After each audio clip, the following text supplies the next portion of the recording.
دشمنوں کا کام گستاخی کرنا ہے، لیکن وفاداروں کا کام اس کا جواب دینا ہے۔ حالیہ عرصے میں ملعون وسیم رضوی نے گزشتہ کئی سالوں سے رسول کریم صلی اللہ علیہ وسلم کے متعلق اس نے گستاخیاں کی، صحابہ کے متعلق گستاخیاں کی، قرآن مجید کی تحریف کی اس نے کوشش کی، قطع نظر اس بات سے کہ اس نادان نے اس کے ذریعے اپنی شہرت کا ذریعہ اختیار کیا۔ بہت ساروں کے مختلف اوپینین ہیں کہ اسے جتنا ہوا دیں وہ اتنا بڑا ہوگا، لیکن میں آپ سے عرض کروں کہ مجھے محسوس یہ ہو رہا ہے کہ دھیرے دھیرے امت مسلمہ اپنے بڑوں اور خاص طور پر رسول کریم صلی اللہ علیہ وسلم کے متعلق غلط باتیں سننے کی اور اس کو برداشت کرنے کی عادی ہوتی جا رہی ہے۔ دیکھیے کہ وہ اس کو کیا فائدہ ہوگا، کیا نقصان ہوگا، اس سے قطع نظر ہمارے ایمان کو ہم ایسی باتیں سن کر خاموش ہو جائیں تو ہمارے ایمانی کیا نقصان ہو رہا ہے اس کا بھی اندازہ کر لیں۔ دیکھیے کہ میں آپ کو عرض کروں کہ امت مسلمہ میں سب سے بڑے سنجیدہ مزاج، سب سے بڑے بردبار، سب سے بااخلاق، سب سے متحمل مزاج اور نبوت کے نور کو اپنے اندر لیے ہوئے حضرت ابوبکر صدیق رضی اللہ تعالی عنہ تھے، جو حضور کی صحبت میں رہ کر کے پورے فیوز نبوت انہوں نے حاصل کی تھی۔ لیکن جب حضور پاک صلی اللہ علیہ وسلم کی گستاخی کی جب بات آتی ہے، جب عروہ بن مسعود ثقفی جب آتے ہیں صلح حدیبیہ کے وقت اور ان کی حرکت تھوڑی سی رسول کریم صلی اللہ علیہ وسلم کے چہرے مبارک کی طرف ان کا ہاتھ جاتا ہے، داڑھی مبارک کی طرف صرف ہاتھ لگا کر وہ لاڑ و پیار سے سمجھانا چاہتا ہے، حضرت ابوبکر نے اتنی متحمل مزاج اور اتنے بردبار ہونے کے بعد بہت زبردست گالی انہوں نے کی اور انہوں نے بہت سخت ریمارک کیا اور ایسے جملے کہ جس کا کوئی ذکر نہیں کر سکتا گستاخ رسول کے لیے استعمال کیا۔ حضرت عمر بن الخطاب رضی اللہ تعالی عنہ ہیں جن کے بارے میں فرمایا کہ اگر نبوت میرے بعد ہو تو عمر نبی ہوتے، اللہ نے وہ پوری صلاحیت عمر کے اندر دی، لیکن کوئی شخص اگر گستاخ رسول ہے حضرت عمر نے اسے کتا کہہ کے پکارا ہے یا کلب کہہ کے پکارا ہے۔ عزیزان گرامی، جب کبھی حیدرآباد ہندوستان کے اندر گستاخی کا معاملہ آتا ہے تو امت مسلمہ بڑی بے چین و بے قرار ہوتی ہے اور اپنے بڑوں کی طرف اور اپنے نمائندوں کی طرف اور اپنے رہنماؤں کی طرف ایک نگاہ سے دیکھتی ہے کہ کوئی رہبری کرے، کوئی رہنمائی کرے کہ ہمیں کرنا کیا ہے۔ اور امت کے رہبر اور رہنما ہیں کہ وہ خاموش ہوتے ہیں، ہمیں چاہیے کہ ان کی رہبری چاہیے۔ ہمیں ڈر ہے کہ اگر ہم خاموش بیٹھ جائیں تو ہمارا ایمان ٹمٹما جائے، اور ہمیں ڈر ہے کہ اگر ہم آگے بڑھ کر کچھ کام کریں تو ہم پر الزام دھر دیا جائے کہ بھائی تمہارے اس کام کی وجہ سے وہ بہت بڑا شائن ہو گیا۔ کرے تو کیا کرے امت مسلمہ؟ یہ نوجوان خون آخر کرے تو کیا کرے؟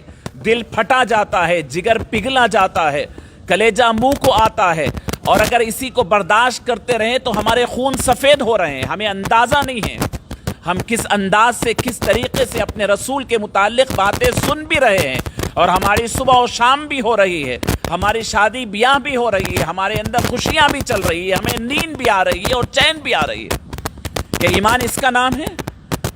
کہ ایسے ایمان کے لیے آج تک ہمیں ایمان یہاں تک اسلام لا کر دیا گیا تھا کہ صحابہ نے اپنی جانوں کے نذرانے نہیں پیش کیے؟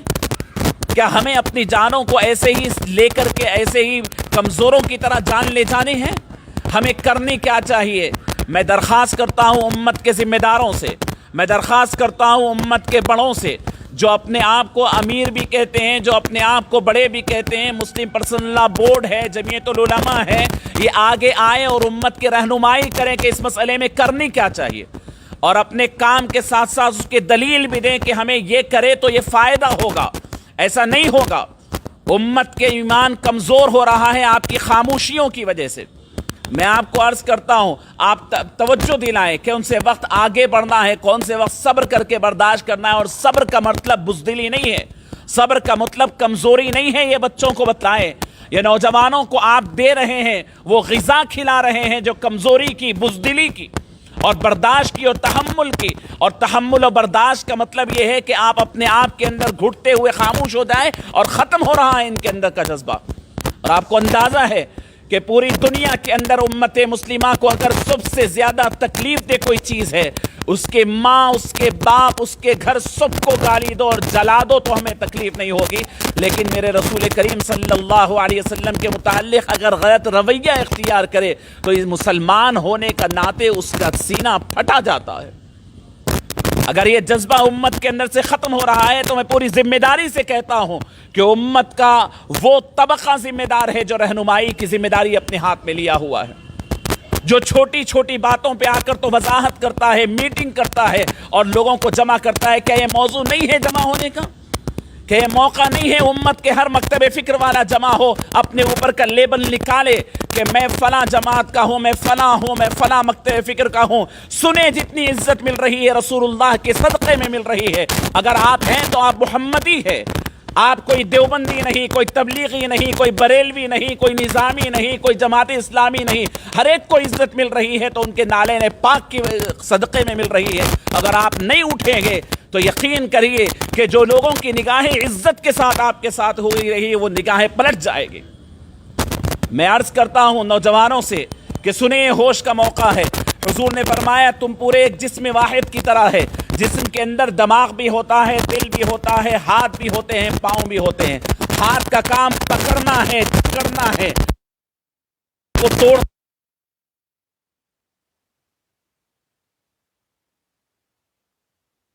ہمارے پاس یہ المیہ ہے کہ کوئی احتجاج کو نکلے تو پورے احتجاج ہی کو سب کچھ سمجھتے ہیں۔ ایک طبقہ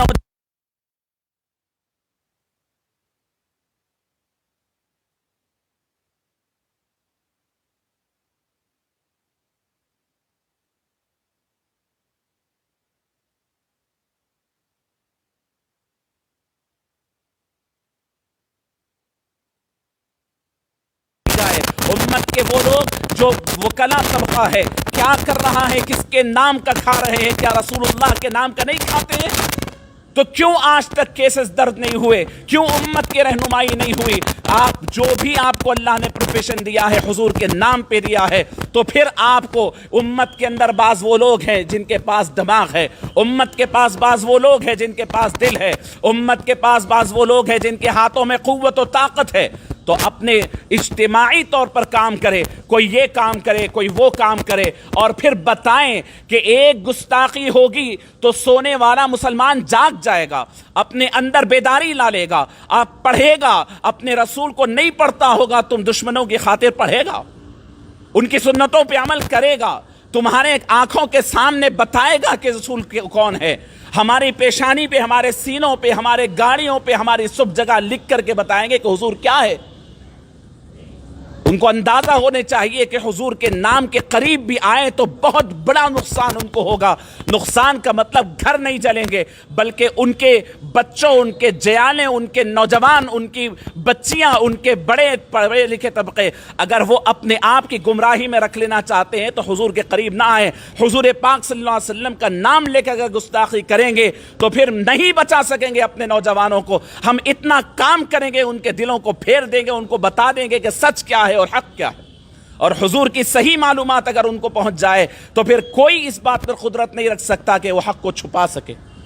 یہ موقع ہے امت مسلمہ کے لیے، رکھ دیجئے ہماری اپنی مصلحتوں کو کونے میں اور یہ موقع سمجھیے اور اٹھ کر کے بیان کیجئے حضور کیا تھے۔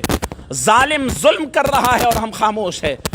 ہمارے اسکولز میں، ہمارے کالجز میں کمپٹیشن کی ضرورت ہے، مسلمانوں میں، غیر مسلمین میں، کرسچنز میں، ہر ایک کے اندر آپ کمپٹیشن رکھیں، سیرت کے رائٹنگ کمپٹیشن رکھیں، کوئز کمپٹیشن رکھیں، آپ بتائیں۔